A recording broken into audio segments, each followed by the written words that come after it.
नमस्कार किसान भाइयों, आपके अपने YouTube चैनल किसान टाइम्स पर आपका स्वागत है। आज हम खेती के साथ बकरी पालन पर चर्चा करेंगे। किसान भाइयों, आप तो जानते हो कि आजकल खेतीबाड़ी का कार्य उतना लाभप्रद नहीं रहा जितना होना चाहिए। अतः किसानों को खेतीबाड़ी से जुड़े अन्य काम भी करने चाहिए। इन कामों में पशुपालन आपके लिए सबसे ज़्यादा फायदेमंद है। पर आजकल गाय भैंसों की कीमत जहाँ बहुत ज़्यादा हो गई, वहीं उनकी चराई भी बहुत महंगी पड़ती है।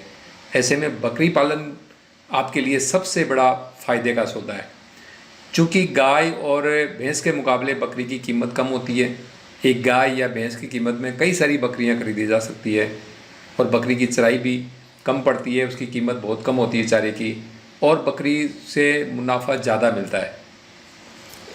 दरअसल आपको पशुपालन से सिर्फ दूध, दही, घी और खेती के लिए खाद मिलती है, पर बकरी पालन में इन सब के साथ बकरे बेचने से आपको अतिरिक्त आय होगी।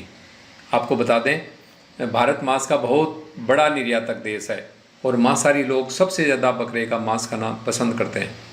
ऐसे में आप बकरे बेचकर बहुत मुनाफा कमा सकते हैं। आपको बता दें, स्थानीय स्तर पर ईद के मौके पर बकरों की खूब मांग रहती है। यही कारण है कि कई लोग और किसान ईद के लिए बकरा पालते हैं और ईद के मौके पर उन्हें बेचकर मोटा मुनाफा कमाते हैं। बकरी पालन में सबसे ज़्यादा ध्यान देने वाली बात बकरियों की नस्ल पर होती है। राजस्थान में सिरोही नस्ल की बकरियां बहुत अच्छी होती है, क्योंकि वे आम बकरियों से एक तो बड़ी होती है, उनके बकरे भी काफ़ी बड़े होते हैं, और बड़े होंगे तो जाहिर है उनमें वज़न ज़्यादा होगा। और बकरों को आप जानते हैं कि बकरों को जब बेचते हैं तो उनके वज़न के हिसाब से ही उनका मूल्य मिलता है। ईद के मौके पर सिरोही नस्ल के बकरों की ज़्यादा मांग रहती है।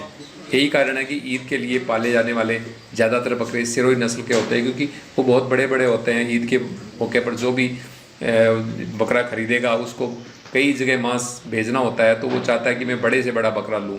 और सिरोही नस्ल के बकरे जो है वो अमूमन कई किलो तक हो जाते हैं। 80 किलो के आसपास एक बकरे का वज़न हो ही जाता है। तो यदि आप बकरी पालने के इच्छुक हैं तो नीचे के जो कमेंट बॉक्स हैं उसके अंदर आप लिखें, अपनी समस्याएं लिखें। हम आपको बकरी पालन से संबंधित कई जानकारी लेकर यहाँ पे प्रस्तुत करेंगे। और हाँ, अगले वीडियो की जानकारी के लिए आप अपना किसान चैनल किसान टाइम्स सब्सक्राइब ज़रूर करें। धन्यवाद।